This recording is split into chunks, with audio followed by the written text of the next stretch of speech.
Hello, everyone. Welcome back to another installment of the State of FEH Podcast. We are on our 31st episode now. I'm your host, DTM, and I'm joined by Oblivion and Joel from Theology, as always. How are you two doing this fine evening? I'm doing good. I hope everybody else is doing well, too. I feel like I was promised a slowdown in September. Everything goes crazy in August, and September, it kind of eases down, and October is a little bit of a sleepy month, and it has been anything but sleepy. Like, it has been nuts. Yeah, it's been a very eventful month in FEH, let's just say that. And because there's been a lot of things to discuss, we can go through this in chronological order. But yeah, we have a lot to discuss, and I'm very excited to discuss this with our two lovely co-hosts, as always. And yeah, let's just get right into this with, I believe it's Legendary Male Shez, which we left off from the previous installment. Our latest Legendary, Wind Legendary, even. So, awkward eye silence. So I guess I'll start with my thoughts on him. At first I was kind of underwhelmed, but now that I've played him more and more, I do like him quite a bit. I do think he's not like the most like insane nuke ever, because it's really hard to be a nuke right now. I'm not gonna lie, especially with Shield Fighter coming out. Oh my gosh! But his teleportation and his like rain effect is really nice. And in Arena, I hate him in Arena. He should not be the same season as Alencia. I don't know who was like, let's put Alencia and Shez together. I'm like, why? Everyone can warp all the time. It's so annoying. Well, come on. It was the same dev that did Legendary Chrom and Legendary Azura in the same season. Same exactly. guy. Right. This guy have a terror season every era. But yeah, there's that. But when it comes to SD, I was using him on my Ike team. And just having the ability to have a unit follow up at any time, kind of like Lilith, right, is really nice. Like, it's really good. And the fact that he's ranged, I think, makes it even better, because like it just allows you to snipe things in the back line. Like, you either have, in my case, Ike, but like you can have like Felix or somebody else go in, kill their save, and then just have Shez come in at any point and just snipe whoever you need to get killed is really great. So I'm actually pretty happy with him. I think the only thing I kind of wish was different, that like he wasn't maybe also like a dual brave dagger, like just like the female Shez. Like, I don't know, it's or still a little bit more separate. He came out, I think especially after we saw the hitting power, like how much damage he did. I think we all said the same thing. And well, he's a secondary nuke, and I still think that. But I think we've all seen the power of his secondary nukage, and it's something. I think you hit it right on the head with Arena. He is so annoying in a mode that didn't need any more warping. He just absolutely, well, it's the same thing for, you guys talked about Felix and how he helped a lot with defenses because he's more likely to be able to take out multiple units, and so you can't have as many sack plays.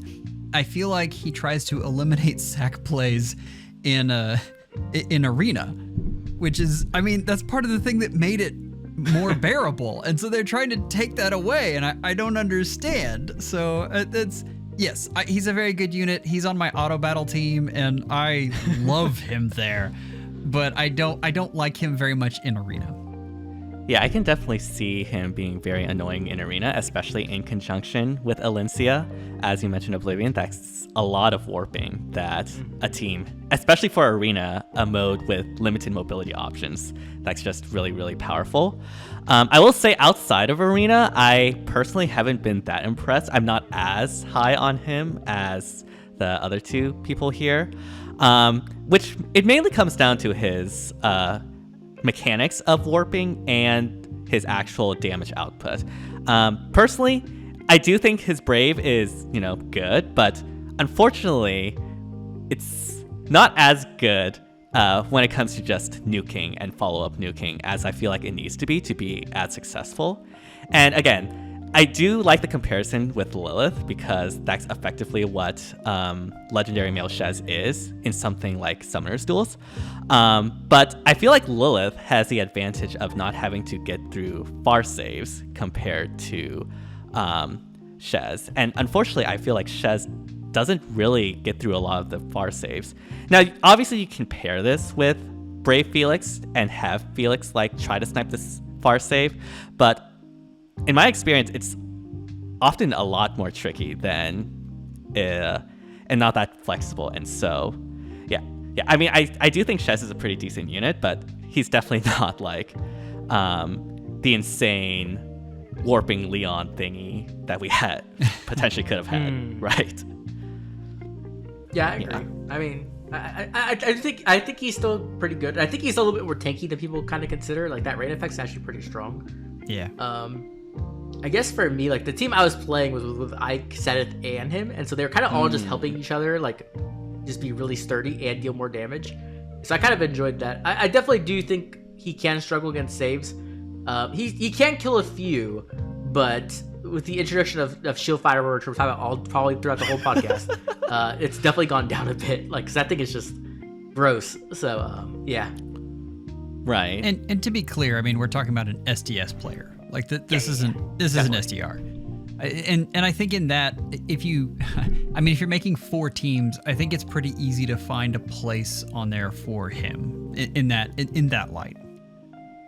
Yeah, definitely. He's more of an SDS unit than an SDR unit, which isn't necessarily bad because SDR is pretty has high standards, I guess, when it comes to the units that are viable. But yeah, like, I mean, with the Celica Ring or like warping raid bosses, or even just a lot of the Cav melee nukes that we have, like Alphonse, you can have a team where you have like Alphonse go in and then Shez like warps in to deal more damage. Again, similar to Lilith. And I feel like that's like the most apt comparison. He's not going to be an initiator, but he's really, really good as a follow-up. Yeah, definitely. Yeah. And it's interesting. He also comes with a Pulse Smog, which is unfortunately dagger locked. Oh man. It would have been so good on so many units, but it had to be dagger locked. For shame. Yeah, I got nothing. Exactly. Yeah. I mean, I don't understand. Just trash. Yeah. It's dumb. I don't know why they do this. I mean, I guess they like thought daggers were like lacking in something, but I feel like that would be something that so many units would have enjoyed, right? Yeah. The thing that's going to happen is we're going to get a dagger that goes perfectly on, and we're going to go, oh, this is what they were trying to sell us. But for the most part, daggers need a lot more than that. Like they need a ton of help, and that's not really pushing the needle. Yeah. Right. Yeah. Where would you say legendary male Shez ranks among the legendaries we have currently? Or I guess more specifically the wind legendaries. Oh gosh. I don't know if I remember all the wind legendaries. I think I had him above Valencia originally. He's probably around, he's either like a little bit above Valencia or tied. That's probably where I'd have him at, depending on the game mode. I have him a little bit below Valencia. Keep in mind the wind legendaries aren't exactly astounding. But I mean, that's about right. I think depending on your team, different things can help. But the thing about Valencia is long after her killing power is gone, the warping will still be really, really good. And so I think with Shez, once the killing power starts, tailoring off a bit, he's going to be hard to fit on your team. Harder than Valencia, I should say. Right, because Shez's warping depends on his combat to actually make effective use of it, since he is going in to hopefully take someone out. And if he isn't able to do that, then there's not really a point to his warping to begin with. Unlike Valencia, who can have other members of the team warp in. I'm just looking at this wind legendary, and you're correct. We do not have good wind legendaries. We only have Gunthra, Lynn, Lucina, Hrid. I guess Eliwood's still good on certain raid boss teams, and legendary female Corrin. But then we have Sigurd, Micaiah, Byleth. I'm sorry, Satoshi. Myr. I'm preparing for a sequel to that refined video he made just right now. And then Veronica and Yuri, besides Alencia and Shez. And yeah, that's not that great, honestly. But yeah. But yeah, I guess the consensus on Shez, like, he is a pretty good unit, but definitely not like something that's suffocating. Or I mean, I guess that's not the correct word, because he can be suffocating in things like Arena, but isn't like broken or anything like that. Yeah, pretty much. Yeah, not much to say about Shez. I mean, he's cool, but he's there. Interestingly, soon after Legendary Male Shez got released, we got a notification from IS, and this has definitely caused a lot of anger among the FEH community. They attempted to basically limit the pool of the bonus legendaries in Arena to the 10 most recent legendaries. And I guess to start this off, like, what are your overall thoughts about the situation and how it developed and what eventually happened? Because IS did revert the change, although they had used some very interesting wording. I think it's just kind of scummy. Like, I feel like they've been trying to push, very obviously they've been trying to push people to summon for mythics and legendaries. One of the big indicators of that this year was like merged over deals, right? They were like, hey, we know you aren't summoning these legendaries and mythics, but if you summon 2 of them and you merge them, you get 600 dragon flowers. And it's like, oh, thanks for, putting our dragon flower fix behind a paywall. Like, great. I legit forgot merge 4 deals for a thing. Oh my gosh. I didn't, because I was going back through on the calendar that I did for the PM1 episode. I was going through all the major things, and I was like, I'm not even going to include this. This is not a major thing. I don't know that that's gotten anyone. Like, I don't know anyone who, I've got to summon an extra one just for those extra flowers. But it's terrible. Yeah. But I mean, obviously that didn't work, right? Like, I think that's what happened. It didn't work, and they're like, okay, we need another change to get people to summon for these legendaries. And this is the path they decided to go down, the most evil path possible. Like, it just seems ridiculous to me. Like, I think obviously, like, a lot of the legendaries that are coming out nowadays are not as popular of characters as the ones that were originally released, and so they're kind of struggling financially on that side. But like, making it so that you limit legendaries in Arena, which is their game mode, right? That's the game mode they are built technically to play in. That's where they increase score, and removing that is like such a slap in the face to everyone, because if you've been playing, especially since year 1, but even later than that, Arena was a big thing people were investing into, right? Investing in the legendaries was like one of the big key things everyone would tell you to do. Hey, choose your legendary, get them to +10 so you can score well in Arena. And a lot of times they're people's favorite characters. And so, like, trying to rob somebody of their favorite character and one of their biggest investments they probably have on their account at the same time is just like super, super gross to me. And I was very mad about it. I was very vocal about being mad about it. So yeah, that's kind of where I'm at. I had to think about this one a long time, and I had to talk to folks, because so it felt bad, but the problem is a lot of what you were saying, DTM, was correct. From a practical standpoint, it really doesn't make that much of a difference, and in fact, it probably makes it better for newer players.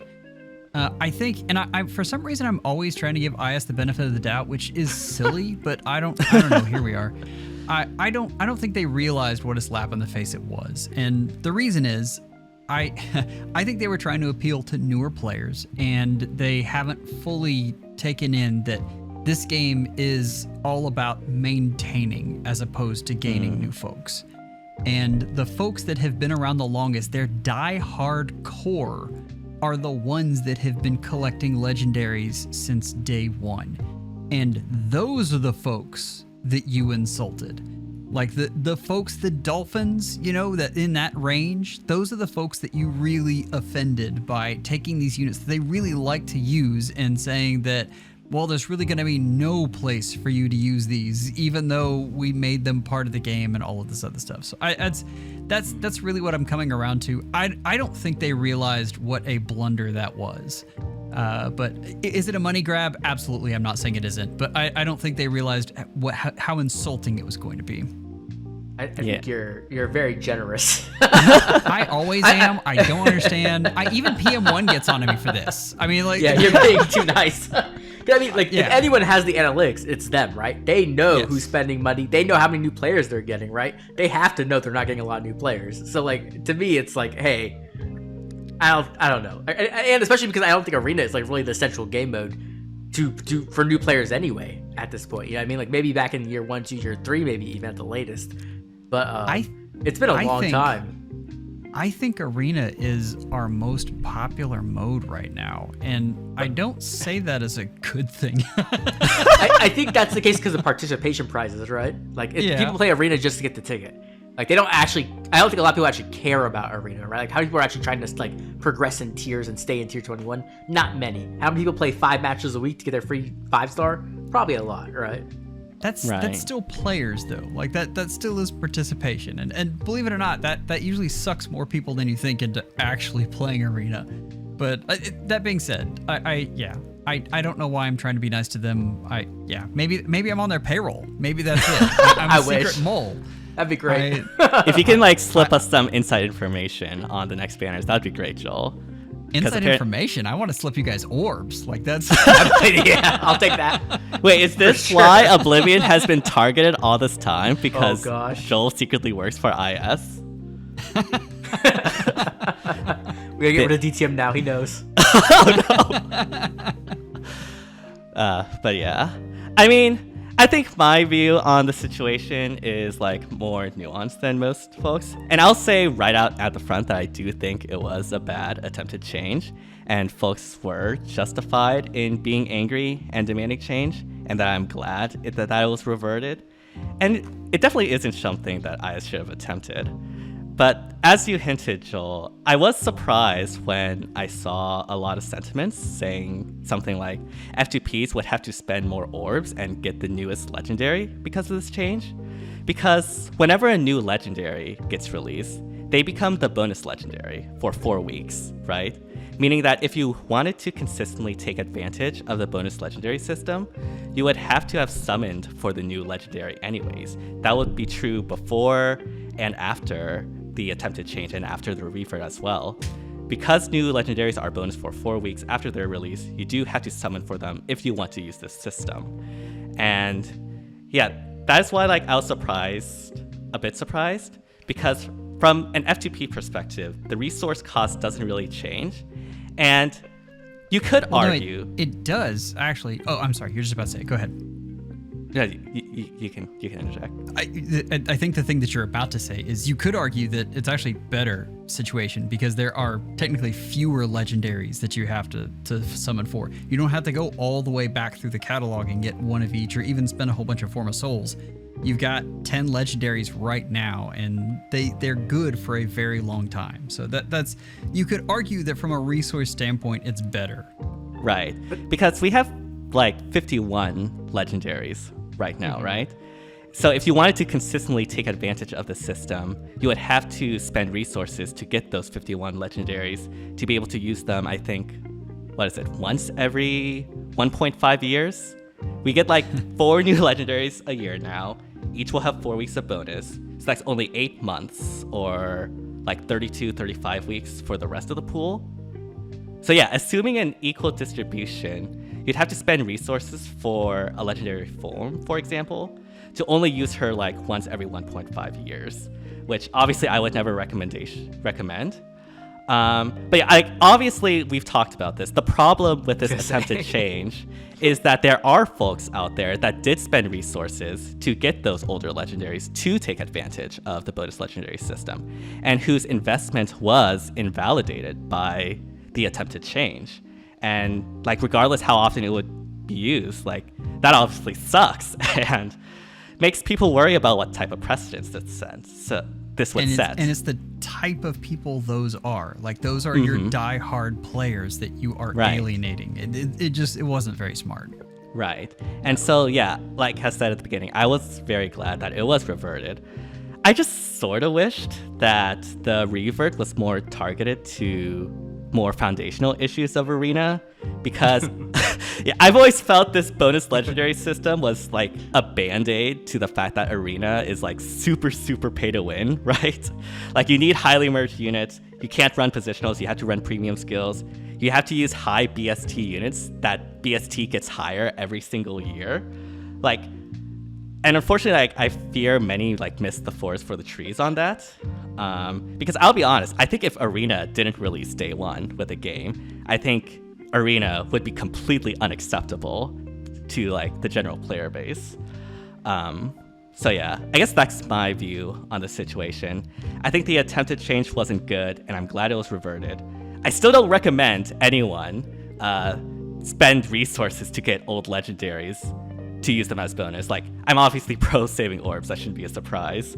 But like, unfortunately doesn't change the fact that if you do want to use this system, you do need a summon for the new legendary hero for those 4 weeks of bonus. And it doesn't change the fact that Arena is immensely pay to win. But overall, I am genuinely happy people were able to impact the game in a positive way with their feedback. And I hope more feedback can be utilized to further improve the game and its foundational issues. Or whenever IS makes a mistake, which we might talk about later. I need to make a differentiation between that statement and really pay to win, what that means. Mm-hmm. I've been doing a lot of research on this recently, and there are two ways. There's really two things there. There's pay to win, and there's pay to win faster. The latter is okay. Like, it's not great, but that's not a bad thing. Like, it's the way these things make money, and that's okay as long as there is a way to eventually get there. And the problem with Arena right now is this is actually recently, I keep up with this a lot. Until recently, it was pretty easy to, I'm not gonna say easy. It was possible. There was a path to get there where you could budget your resources and create a free-to-play Arena team that was fairly competitive and could keep you in tier 21. We've kind of crossed that threshold now to where we are officially pay to win, and you can keep in tier 20.5, but for tier 21, you absolutely have to spend some serious resources on that. Yeah, I feel like ever since, I think, was it a year or 2 years ago? Like, it's basically been almost impossible to like maintain tier 21 as a free-to-play player using like the traditional route with like investing into Grail units and like slowly but surely having a +1 +10 legendary for 3 seasons. I feel like ever since they introduced the bonus legendary system, it's shifted to always summon for the newest legendary to take advantage of its bonus system and then slowly get like the other ones as it comes by. And it's interesting now, and I should probably go back and redo the math here, because one of the ways you could possibly do that is just do no +10 legendaries at all, and just you instead of merging up those 3 +10 legendaries, you're just always summoning for a +0 legendary. So, and that goes back to what Oblivion was saying. They're trying really hard to get you to summon the new ones. Yeah, and Arena has never been my favorite mode, but I don't know what they would need to do to make it less pay to win. Probably just a huge rework of the scoring system itself, but I don't know if that will ever happen, unfortunately, at this point. I don't think that's their goal. I think obviously. Like the opposite of their goal. They're like, we need money right now, make everything pay to win. Right. Well, okay, let me pitch this. What if they just made higher scoring GHBs? The thing is, the way they're trying to make money right now is through fodder. They're constantly churning through that stuff. If they start making higher scoring GHBs, suddenly folks have to spend fodder on those and do that in order to keep up, but they think it's free. So I think that would be an interesting route for them to go. Maybe they shouldn't listen to this. I close your ears, but yeah. that would be an interesting way to go about it. I think if they want to make money off Arena, if I was a business person and I was in charge of trying to make Arena profitable, I would make it so that there's some kind of reward that is more unique and valuable in the highest tier, right? So either add tier 22 and add the new reward there, or put it in tier 21. the crown is, it's there, but like we've gotten past the point where people have like, I think I have like 300 crowns. So I'm like, I don't care about crowns. Are we at 300 now? Right? Oh my gosh. Something like that. And so at that point, like if you give a unique item, right, like something that says, hey, I'm special, I'm great, or something that's usable, right, then I think people would be a lot more competitive in Arena, would be more willing to spend orbs on it, right, because they feel like you're getting a better investment for your orbs. But right now it's just like, oh, I get a crown I can't even wear, I can't even put on a character, right? So like, okay, whatever. We're going to have the last piece of that strategy would be to open up a different kind of ticket for seasonal 4-star specials, and that would absolutely make people play the mode even more. Or make it so you could select. Oh, that'd be amazing. Yes. yeah. If everyone else gets the normal one, but if you're in tier 21, you get the one that lets you select what character you want from the 4-star special. Oh no! Oblivion. Do what I ask. Do it. What have we unleashed? Merges for Ike. Look, I think IS will do it when you finally get Valentine's Ike to rank 1 in Summoner's I don't know why you keep bringing this. I don't like Valentine's Ike. I've never It's gonna invest in because Valentine's Ike. you are a self-proclaimed Ike fan, and there's plenty of other people that have put Valentine's Ike to rank 1. And yet they must like Valentine's Ike. I don't like Valentine's Ike. I was very mad when that was his ult. When Valentine's Ike came out, I was like, this is what they give me for an Ike ult? I was pissed. Look, I did it for Valentine's Lucina, so you know you can definitely do it for. Because she's good. Do it with Bunny Lucina. Get your +10 Bunny Lucina rank 1, and then we'll talk. Ooh, this is a challenge. Who can get them to rank 1 quickest? We'll talk about that later. Neither of us want to invest that much. But yeah. Anyways, I mean, I will admit, Valentine's Lucina did get some really big buffs recently, especially with this Ice Tribe banner, and which we can definitely talk about now. Yeah, we have the Ice Tribe banner with Ice Tribe Fjorm with the Shield Fighter, reviving all the armors to Resurrection. Oh gosh. How's your experience been, Oblivion, with that? Sounds kind of... I think it's just crazy to me because like literally right before this we were talking about how saves are so dead, and like there's like 2 good saves, right? Like like there's Myrrh and like Amelia's decent and like Bioth exist, and then now it's like though, we were also talking about they were gonna come back like any day now, so that's we knew this was coming. That's true. That's definitely true. I man, oh my gosh. They're like Hardy Fighter 4. And like, if we get saves for, like, I don't know, probably not next banner, but like the banner after maybe, I'm gonna be like, oh my gosh, I just can't deal with this. Because saves are like really difficult to kill right now. Like, they are not easy. That skill is ridiculous. They're like, hey, we're just gonna update Hardy Fighter with like all the new effects. Like, the only thing they didn't put on it was defensive no follow-up, which I do think is kind of like a big thing. But other than that, like, man, special jump is really, really good. Like, it's so good. Like, yeah. And then Fjorm herself, obviously, is no slouch when it comes to at least range combat. She's very, very good in range combat. Her duo skill is absolutely obnoxious. I hate that duo skill. The only thing that makes it so that I don't hate Fjorm is that Felix exists and I can just murder her like on sight. Yeah. Yeah, Fjorm is like super, super weak to melees. Yeah. Most of her things is tied to like against ranged units. So thankfully we are in sort of like an era of melee nukes. So Fjorm can be dealt with relatively successfully. Relatively being the keyword here.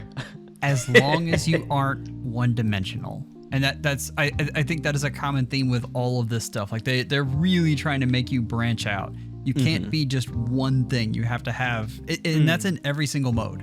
I'm seeing that a lot. And it's interesting, and I haven't decided whether I like that or not.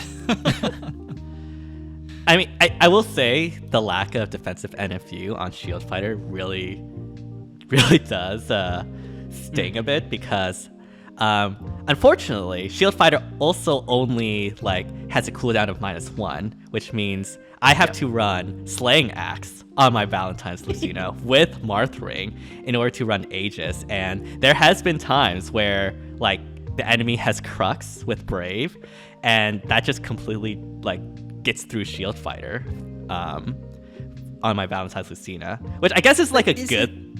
Yeah, go ahead. Yeah. Yeah, there's like that good thing in that there are counters to it, but I don't know. I think defensive NFU is fine, you know? Just for Lucina. Come on, guys.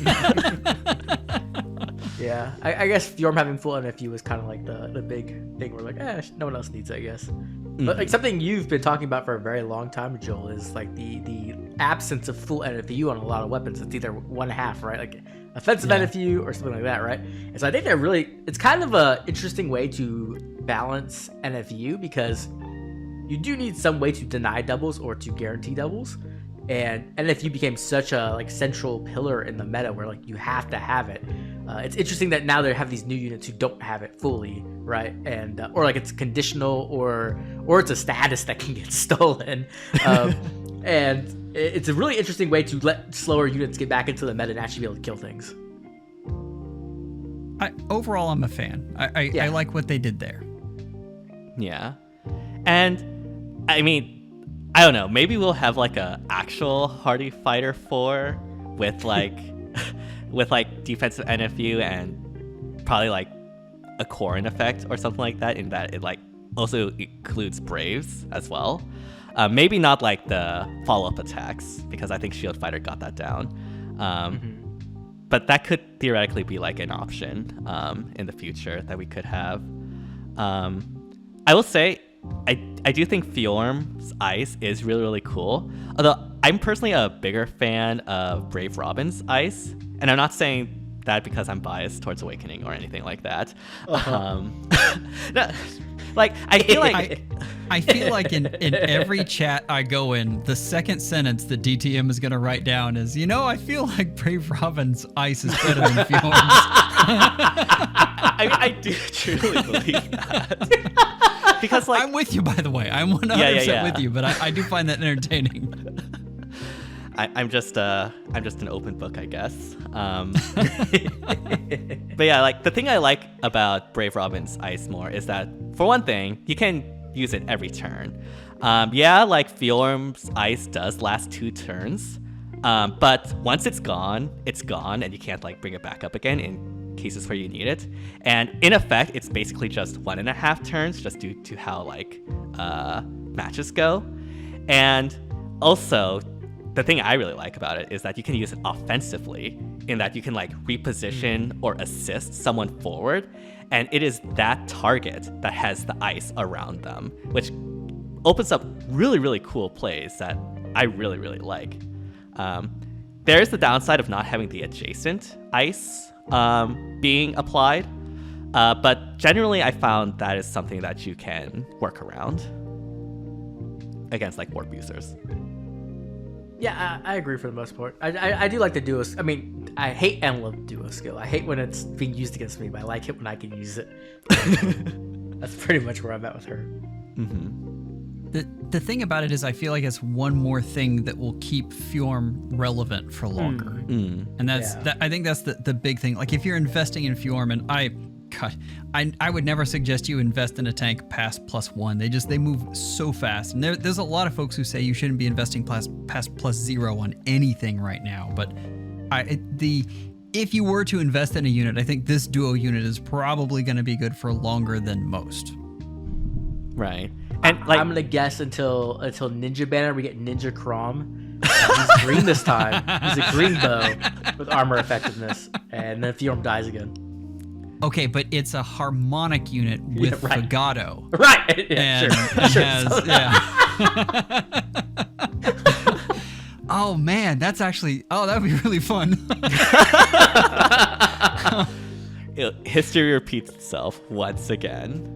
That would actually be so funny if that happened. If like we get a green Crom, that is like the next Fjorm counter. That'd be sad for Fjorm. She sees like Crom in her nightmares, just constantly stalking her or something. No. It'll be a green Crom with Surtur, and then Surtur will have a line like, "I didn't get you the first time, I'm gonna get you this time."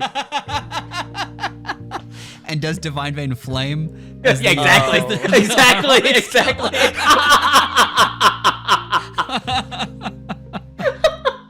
Oh man, I could see it now. This needs to happen. It really does. The ball's in your court, IS. But yeah, we have other units on the Ice Tribe banner as well. We had Felicia with the first ever NCD support, which is really, really exciting. And we have Ice Thea, who's like Katria 2.0, essentially. I forget, have either of you summoned for those two and tested them out? I got Felicia, I didn't get Thea. Same here. And I'm gonna, I don't know that she's Katria 2.0. I think she's like 1.5. Yeah, that's what I would say. Yeah. It's, the problem is Katria. Right. Yeah. Anyway, I don't think I have to explain that, but that's yeah. She's just like better combat Katria. Yeah. Like, Yeah. I think they needed to add like one more effect. If they did like exactly Bridal Katria, but they gave her, I don't know, special jump would be broken. So like, I don't know, like one other key effect that is really good. Then I think we'd be in a good situation to use her. But like as it is now, it's like, do I really need a better Bridal Katria? Nah, it's just Bridal Katria. What if they would have given her Drive Scowl? Oh man. God. Let's not do that. She gives out stone terrain when she repos or something. Yeah, I think I agree. Like, Thea does have better combat, but functionally, I feel like they're the same, right? Like, if you have Katria, there's no reason to summon for Thea, really. The upgrade you get is not that worth 200 orbs to summon a Thea. Yeah. Especially when those for 200 orbs can go you, towards Fjorm or something like that. Mm-hmm. Yeah, for you Thea fans, though, honestly, I mean, she's a good unit. Oh, she's great. You can absolutely use her. I don't want you guys, like, we're not saying that she's a bad unit. Please don't take that wrong. All right, Brow Catcher is like probably the best unit to ever exist. So being a Yes. being a 0.5 version of that is pretty good. Mm-hmm. Yes. The closest ever to what I would consider a must-pull unit, Bridal Katria. Like, She's a must-pull unit. I think back in the day, absolutely. she's a must-pull unit, 100%. That I did not pull on because I didn't want to admit that saves were a thing that were going to stick around as long as they did. Oh man, I think Levin convinced me to pull for her. Like after like 2 days, he's like, "Hey, have you seen this?" And I was like, "Oh, okay, I'm gonna go pull over right back." I was like, no, why do I need that? I've got my brave Ike who can defeat everything. Yeah, right. Total denial. Denial. Yeah. Yeah.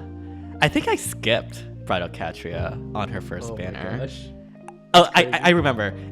It was only during like the Hero Fest with Bridal Katria that I free summoned her, and then I started using her. I didn't even specifically go out to get her. Yeah, that just shows my orb saving habits, even now, honestly. Yeah. Any thoughts on Felicia before we move on, or is she... I mean, she's fine. She's good. She does what she's supposed to. I think just right now, like, it's not like the most important support, like the dragon, the null dragon, and like, as much as I would like to have NCD on my tank, all my tanks have NCD because they're tank. So I don't need to worry Or about it. Fjorm, like the two Or Fjorm, major, few major tanks right now have it already, and so it's not a priority on defenses. Right. So arguably, you could run your whatever older unit without NCD. That being said, she could age really well depending on what kind of turns the meta takes. So she's a unit to keep an eye on. Oh yeah. Yeah. I mean, as long as her support remains unique, she'll have value for a very long time. Yeah. Yeah, it'll be interesting to see if the NCD supports will gain in value as the meta progresses. But yeah. Unfortunately, after this Ice Tribe banner, I think IS had like a little oopsie. I guess they did attempt to have the Aether storage increased to 400, and then unfortunately, people like me took that at face value, and then literally lost an entire day of Aether rates because of that. So, Damn. I saw this Reddit post that basically said, all of you are stupid because this happened before the last time they made the chaos change, and you had to do a match really quick in order to get things done. And my thought was, you moron, why didn't you tell us the day before? Exactly. Come on. I would have read this post yesterday. I would have been like, oh yeah, I remember that. Same, yeah. I just, like, thanks a lot. I was really mad at myself. Like, 'cause I had a perfect season. No ladders lost. No losses on defense. I didn't get rank 1 because of that. I was very not happy. Me too. And the rewards, right? They just gave out the rewards, a whopping 10 grails and like what, some dragon flowers. I got 20 grails, not very. actually. Oh, was it? I don't think it was. I could have sworn I got 20 grails. Wait, is it different depending on the person? I don't know. I'm secretly Either way, it's not enough. Yeah. The point is, it's not enough. They should have made it so that no one got demoted.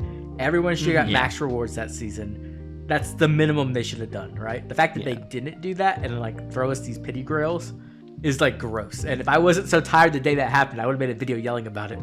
I fell asleep. I mean, at least you stayed in Vault. I dropped from Vault because of that. I mean, it was Felix bonus season, so it would have been tough to use him as my guild force. So it's not as bad, but like I was still pretty angry about it, and like I was really surprised that they didn't like prevent people from demoting. I don't know if there's like some technical reason why they couldn't do that. Like maybe Chaos, they had like a 5-week buffer from the next one or something, but I don't know. Like, I mean, it's some BS. Yeah. Like, yeah. So yeah, I'm out of Vault right now, in case you are wondering where the Aetherades videos are. Hopefully I'll be back soon, but yeah, it's great having 20 grails for this, you know? So I got 10 grails, 10 infantry dragonflowers, 10 armored dragonflowers, and 20 toilet paper. That's what I got. So, like, not even close to it, right? And for a lot of people, like, they lost their Vault of Heaven, like, streak that they've been holding on to for years. Yeah. Like, oh my god. If that would have happened to me, I don't even know what I would have done. I would have freaked out. Because that's like actually just years of orbs and money in some cases, right? Being spent. And it just being thrown away because of them. Which is ridiculous. And like we can argue like, oh, it's a streak, it doesn't materially matter, but like flexing is what gacha is all about. And oh yeah, absolutely. Right. Yeah, I mean, and like there's no real reason to do a lot of things in this game, but people do it because it means a lot to them, right? That's it's a game. I mean, it's in the name there. Exactly. Yeah. But yeah. Yeah. I mean, hopefully they will resolve it and actually do not test and prod next time. I think the same testing team worked on CrowdStrike or something. But anyway, yeah, there's not much. Okay, go ahead. But let's talk about what this means for FEH-tubers. I think the 400, having a limit of 400 is really interesting because you can kind of trickle down and do a ton of your matches all at once, and it makes streaming a little more interesting, which is something that I was really looking forward to before they took it away. So, but that's something to look out for if you're an Aetherade streamer. I think that is something that can I think that would be a lot of fun for folks to watch. Oh yeah. You could also sandbag too. I don't know that sandbagging is gonna work. I just the folks who are not going to play are going to be the ones that are trying to sandbag. So I just feel like it's gonna toss you in with a whole bunch of sandbaggers. That's fair, yes. Yeah. The thing you want to calculate is how much would a low level person, if they were playing matches every day, maybe, and that's the amount that you would get. We're on like next level meta perception of player base right now, trying to optimize matchmaking. This was like back in like old school SD where everyone would be like, what day are you playing so I don't play that day? Exactly. And then we went the other way. We're like, what day are you playing so I can play that day? Right. I feel like nowadays, like the quote unquote DTM time is like the time people toss around. Either that or like on Thursdays, like right as it begins. Thursday's terrible. I do not recommend that. I played first day Thursday because I was in a rush, and it was like all Leviathan 7300 players, just like back to back to back. Yeah, Saturday at noon. That's what I suggest. Definitely not because I'm streaming then. Saturday at noon. Because that's when the small human soccer game is, and I can't play at that time. I'm like, come on. Aww. And DTM, let's be clear. It is exactly because you streamed during that time. Like that is. I mean, let's be honest. That's why that exists. My influence knows no bounds. Exactly. Yeah. I mean that. Yeah. Yeah. I mean, going back to the 400 ethers, I do agree. Like, it will make streaming ether rates a lot easier because instead of having to do it daily, you can like basically do it. I think twice a week. I think that's how the math works out. And you'll still want to trickle matches so that you get 5 total matches, 5 total days of matches, because you want full awards. But right. That's but still, I mean, you could have a big batch that you do back to back to back. And I think that'd be fun in either video or stream form. Definitely. I mean, as long as you play your matches fast and you're not, Acris, you're good. I wasn't gonna bring it up, but yeah, that is a thing. Yeah.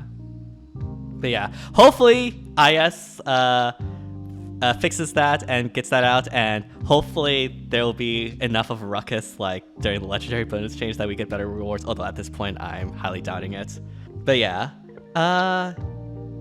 I mean, after that, we have the Solm Banner, which is a very interesting banner, I think, because the star of that banner is not any of the exclusive 5 stars.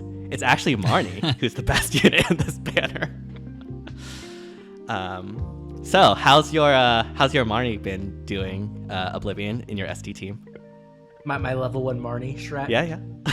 It was great. It got banned as a total whopping of 0 times. It did a great job as bait. It was so bad. I was like, please. Okay, I'm like, people think Marni's good right now. They'll ban her. And then I realized there was only people in our Discord, and that was it. Yeah. Right. I mean, I didn't run into any of them, but no one banned Marni, and so I had to play Ike almost every single game, which I like, obviously. But I was literally playing Ike into his counters, so I'm like, okay, this would be interesting. Yeah. Unfortunately, I think the perception that GHB equals not good unit for compared to the exclusive 5 stars is still relatively prevalent. But I faced off against Marni during my SDS run. Thank you, don't hurt me. And I literally could not do anything to that Marni. She literally took no damage, and it's actually insane to think that the GHB is the best unit from a no demote banner like that. I think most people are running. You can run a lot of builds. People fodder Alphonse's kit to her. People fodder Winter Violet's kit to her. And then there's the standard shield fighter builds that I'm sure a lot of people run. That's the one she wants. I mean, let's be clear. If you can afford it, which is, that's expensive, but that is definitely what she wants. Yeah. And it's also a bonus in that she also scores really well. So you also get a good arena unit. As a bonus if you do that. So yeah, it's interesting. The downside though that we have to talk about, right? We have to be fair, we have to talk about both sides.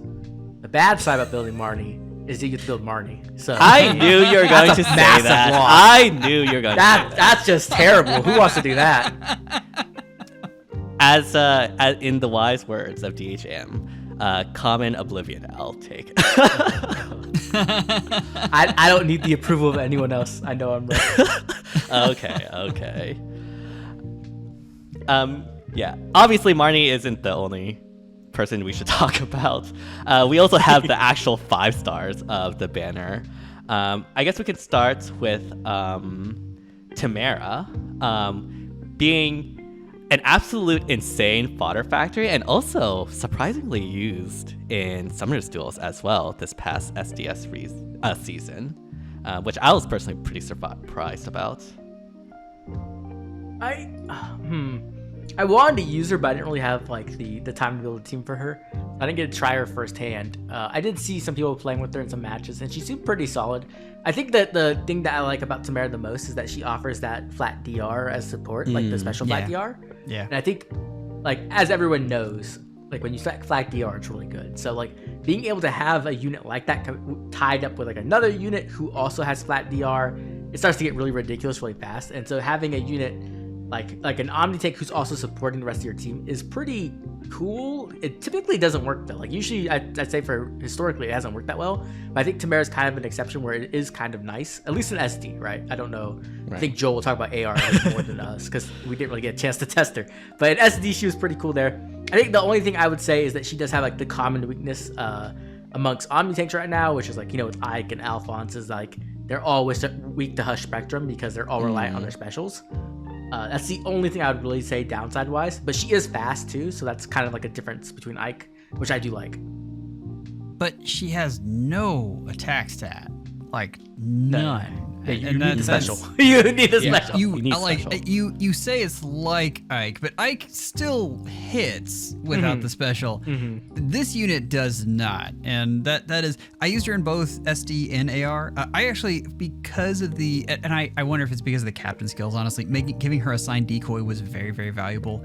And that made her a good pick. In Aether raids, the big problem is the second round that Felix attacks. If she has Hush Spectrum, she dies, and so that's not a thing you see in SD, but it is something you see in AR. And so that was something that's hard. I mean, obviously, if you pair her with Robin, that counteracts that. But I find it really hard. Like, there's so many things you have to get on a unit right now. That's right. Getting Rally Spectrum is just, it's hard. There are so many different things that you need going, and yeah. So I was pretty disappointed with her in Aether raids, but I do know a lot of people that got her to work. So I don't think that you can't. But I guess, what did Tacho say? It was Blue Ike. I did not quite find that she lived up to that. There are definitely some things she's missing. Yeah, I agree. Yeah, totally. Yeah, and I do think she was a bit boosted because of the captain skill this SDS season. Obviously, she definitely functions really well as a near save. So I would be curious to see if like the next SDS season she continues to maintain usage. Although a lot could happen within the month, so who knows if like any of that was relevant to what she is now. But yeah, I mean, the difference between that is that in SD, you don't need, it's not as important for the tank to be able to kill back, right? It's just, it's good enough to just survive. Whereas in Aether raids, you really, really, really want that tank to be able to kill. Yeah. Well, and you say that, but that was one of the neat things about her in SD. Like, even if she had some sort of Hush Spectrum and got smacked, she would live through that, and then you could attack back. And because she had speed, she actually has a player phase. Right. And so that was, it made her kind of a weird hybrid, which was, again, it was really fun to use. Definitely. I do think for sure the captain skill like played a big role in her resurgence. We'll have to see if like she ends up in like a Soren ball like next season. Well, and we've talked about that over and over, but the map and the captain skill, these units are their value is so wrapped up in that. Like we talked about with Cavs, they had like 5 Cav maps in a row, and suddenly Cavs were the new meta. Yeah. The map definitely has a huge impact and captain skills on the usage of certain units for sure. This one I feel like wasn't as bad to Cavs as like the previous seasons. But yeah. Speaking of which, we also had Fogado on this banner, which comes with the very interesting effect as being able to deny the foe's specials. And it does work against foe's defensive specials, which is super interesting and very intriguing that it released right after Fjorm. I will say I did free summon Fogado. I did use him in Summer's Duels, and I've been let down by him so much on that run. Granted, mine wasn't as invested, but unfortunately, I sort of have like PTSD from that, so I'm not that impressed with Fogado, but I'm curious to see what you two think. So I went and got him as well. and I think he is good. I just don't think he's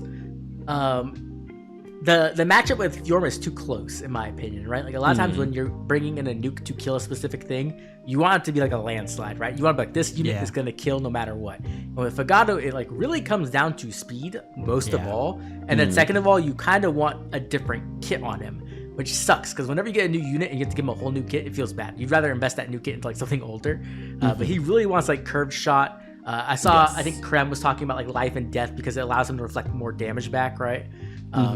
So stuff like that, and life and death isn't really expensive, but curve shot's very expensive. So like it's definitely that and like assassin strike. You essentially want to kill Bernie to him, which like not many people are gonna want to do in most situations. And so I think that's kind of rough. But if you want to use Fogado, he's definitely usable. He's definitely powerful. But you just need to make sure that you're not only giving him a new kit, but you're giving him a team that supports him, right? That gives him the speed he needs to win that Fjorm matchup consistently. I'm not high on this unit. I feel like I've seen this song and dance before, and it's exactly what you said. Like, don't go out and summon a unit that is conditionally good at taking out the unit you want to be good. You want them to be good at taking out. Like that doesn't make any sense to me. And there's so many things we have to summon for right now. Like the next banner is going to have a whole new set of things that are going to be very interesting. And I think he's a tech choice that sometimes works. So I could be proven wrong on that. And I mean, it wouldn't be the first time, but I mean, can he even take out Marni? I don't think so. I don't know what honestly. I was supposed to get a laugh, but I guess that didn't. I had to think about it. I was like, I don't know. Yeah. I mean, Fox was using him as a far save, which was pretty interesting and cool. So, I mean, Fox is very creative with his team, so I'm not really surprised. Yeah, definitely. It was very cool. I do really like that far save Fogado as like a concept. I think Fox coming up with that, or I think Fox came up with that. It's like super cool and unique. Give credit to Fox and somebody else. Yeah. But yeah, like, I mean, I remember we were having discussions about Fogado being like a Fjorm counter. But if you only counter Fjorm like half of the time, are you really a Fjorm counter? And that's like your most important matchups is like, I don't know. Yeah, I'm not that high on him either, unfortunately. Again, biased because of my PTSD on my SDS run, but I've not been impressed. It's okay. You guys can yell at me. Like, obviously DTM has his reasons. I don't. I'm just not a big fan. And even in the Discord, like in the Phaology Discord, they've been going crazy over how amazing this unit is, and they're going to slaughter me after they hear this. But that's okay. You guys can come after me. I just want to say, I think he's good.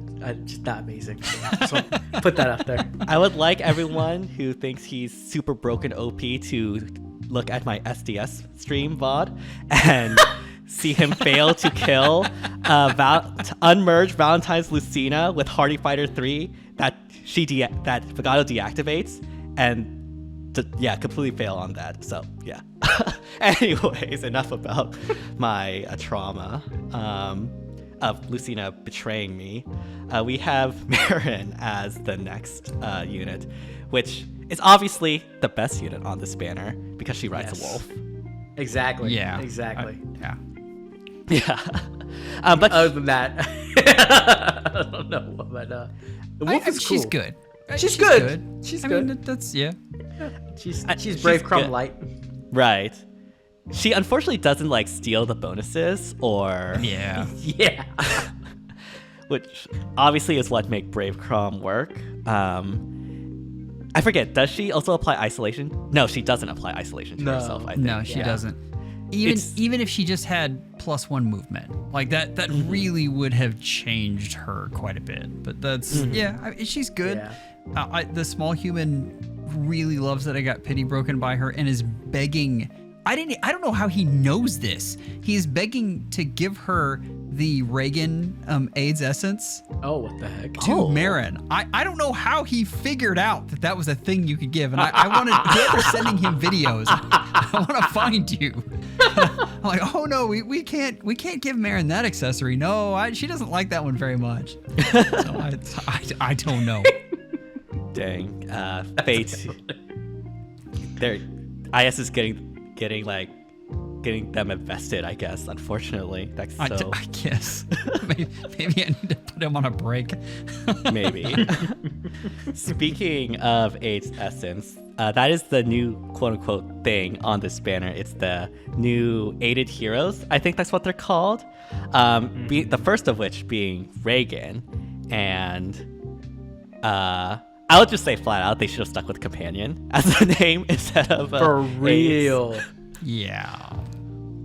I don't know what Nintendo Treehouse is, because Nintendo Treehouse is based in America, so surely they know they know the internet, but they chose Pokemon Masters X as a name and a hashtag, so I guess maybe not.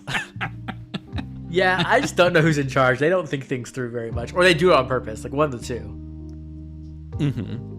Yeah, but this, I don't know. That's really awkward. Like, anyway, let's talk about the unit though. I mean, as a unit, are you seeing this unit much? No. I haven't really seen her pop up much, and I was wondering why. I haven't gotten a chance to play with her.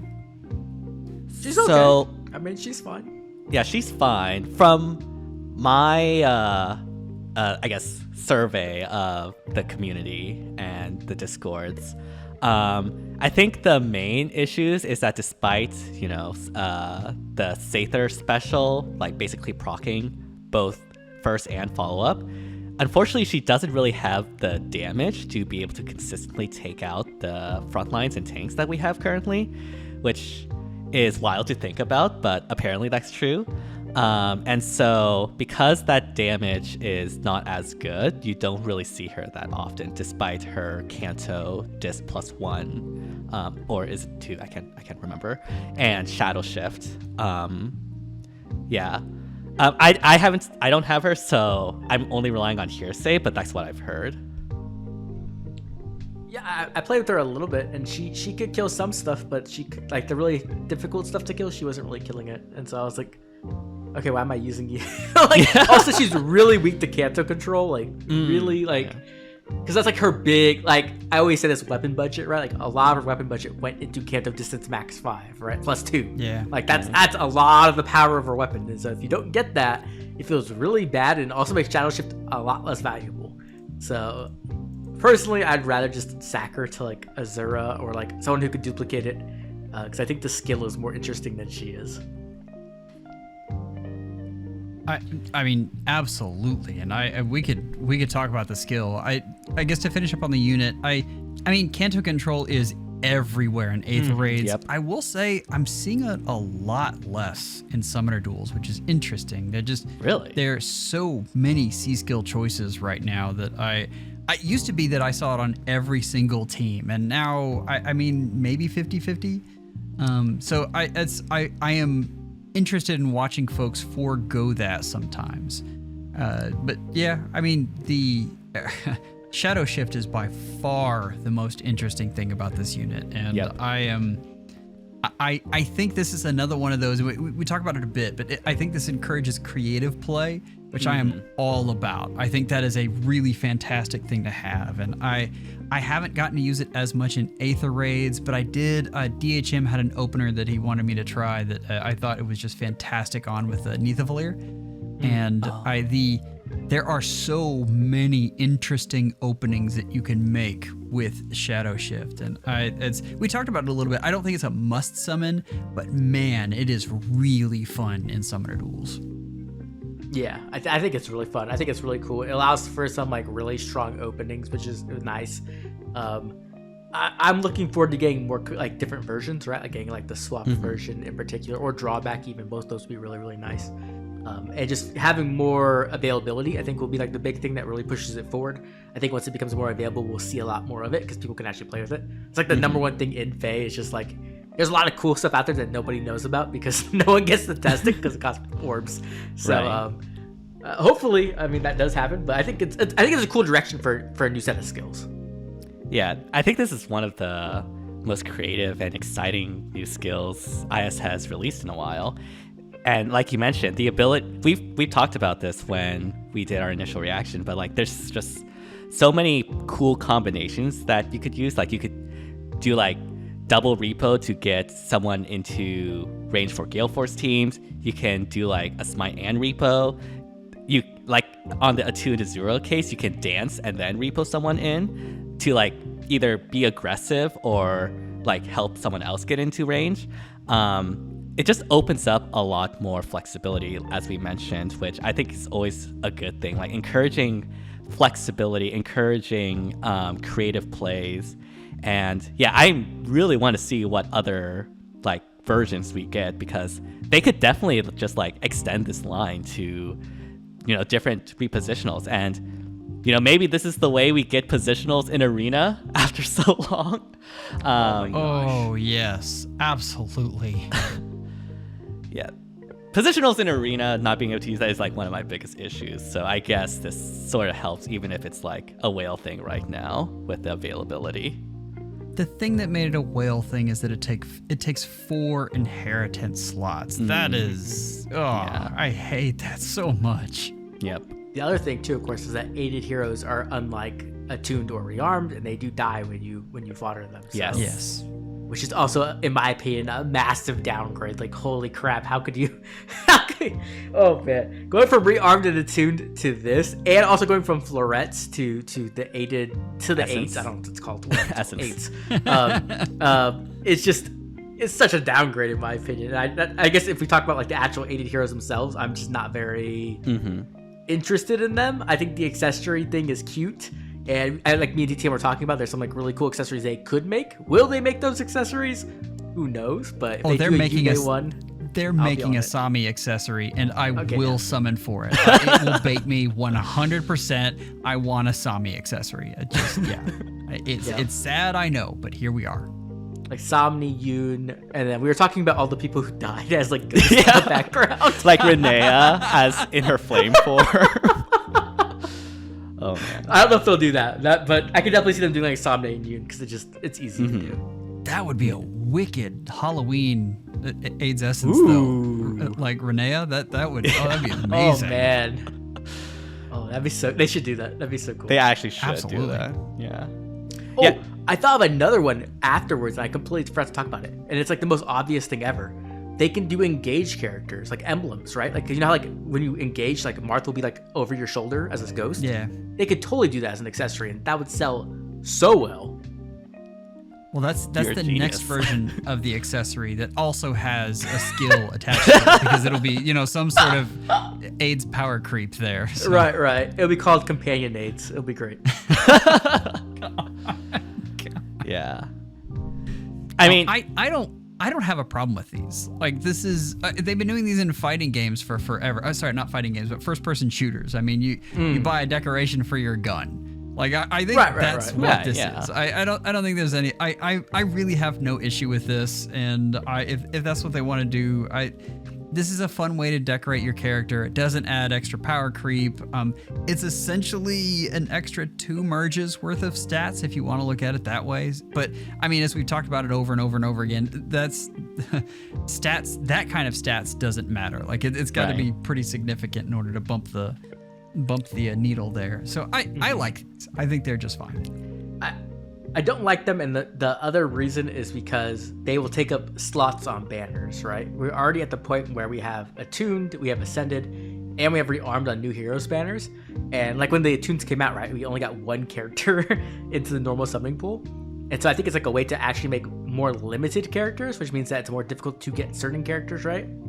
You're essentially waiting for reruns, which I don't love. Right. I'd rather have them in the normal summoning pool. And I'd also just rather have more attuned and rearmed over having aided heroes. So that's my biggest problem with it. Yeah, but it's another hero that's not gonna be just utterly busted.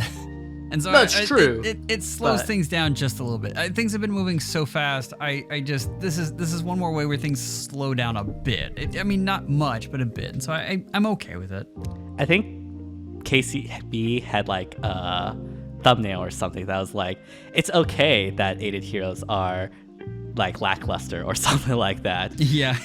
Yeah. Which he had a whole video on it. Mm-hmm. Which I do agree in a sense. Like the essence, again, +1 to all stats.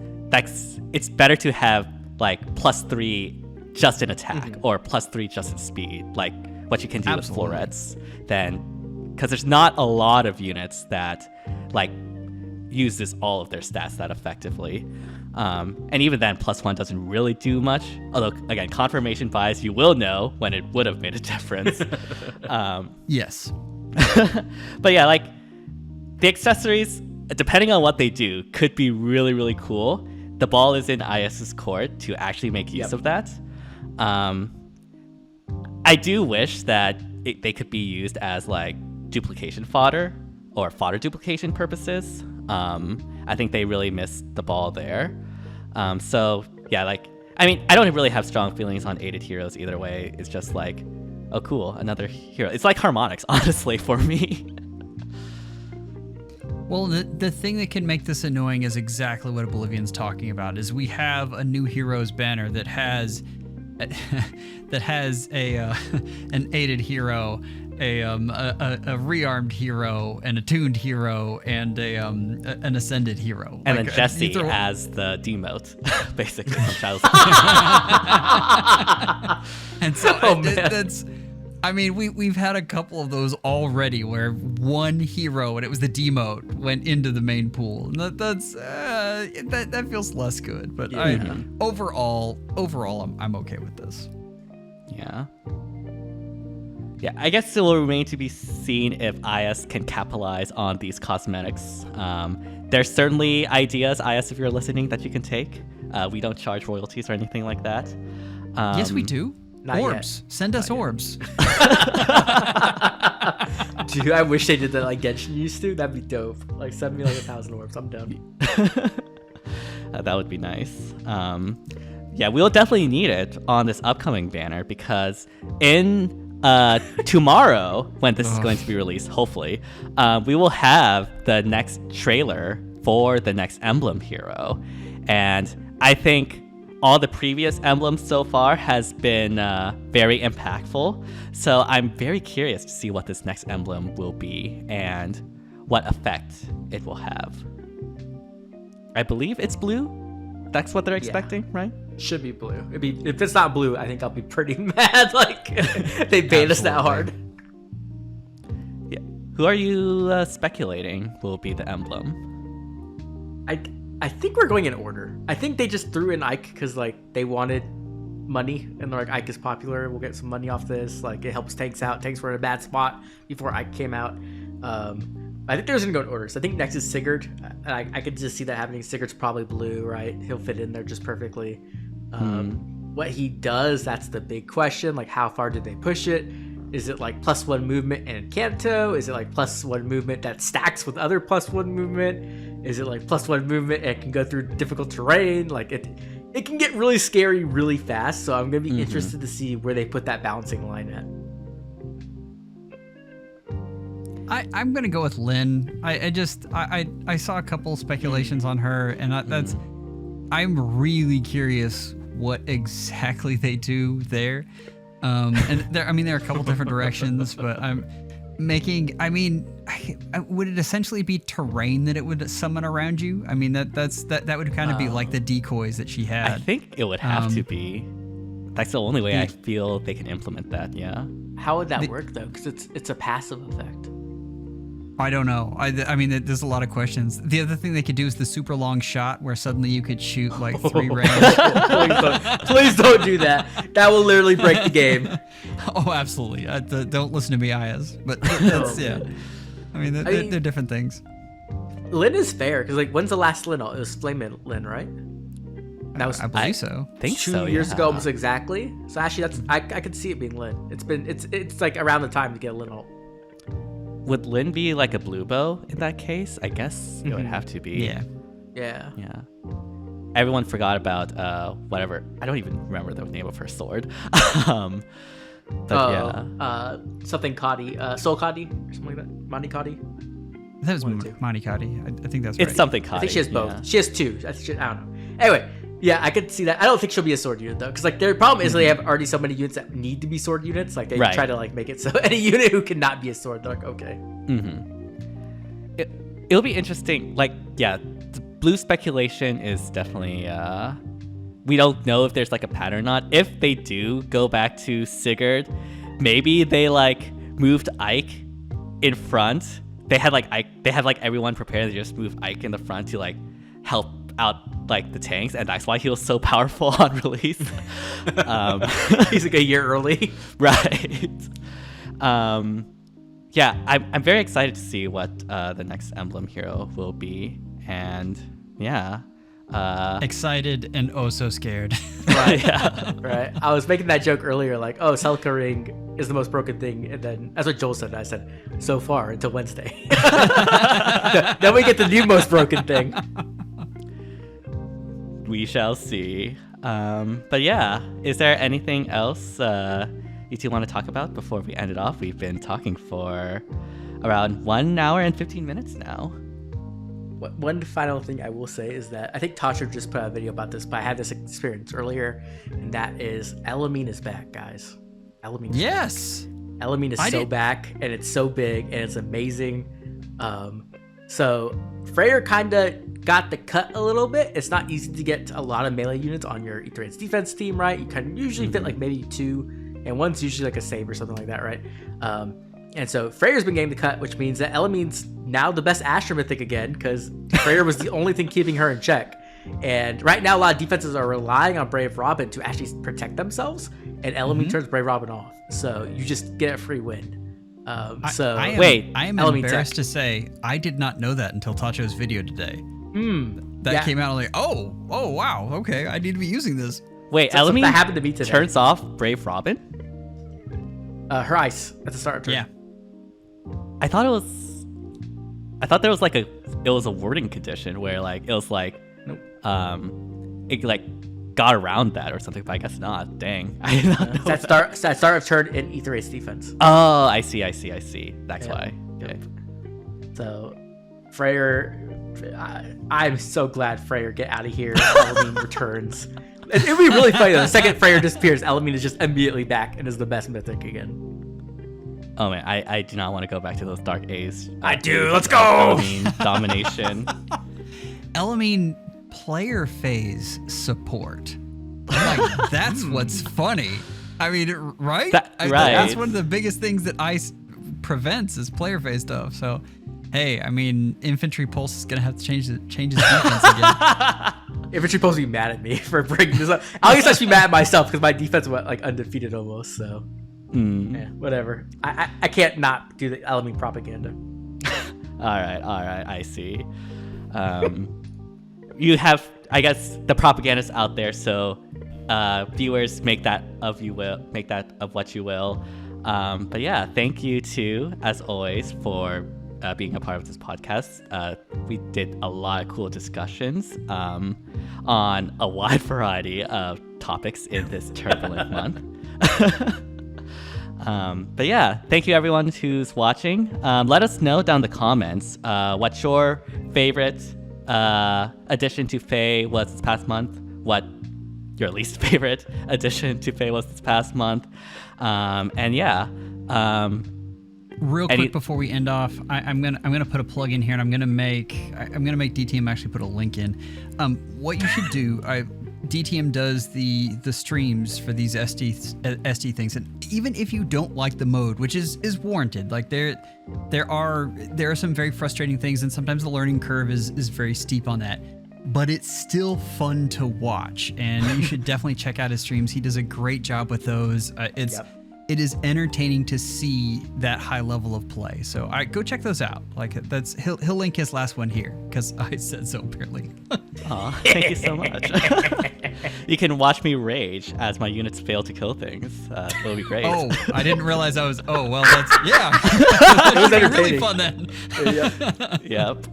But yeah, thank you to, as always, thank you to the viewers, and yeah, hope you all have an amazing rest of the day. Bye everyone. #Elamine's back. Oh my gosh. Bye.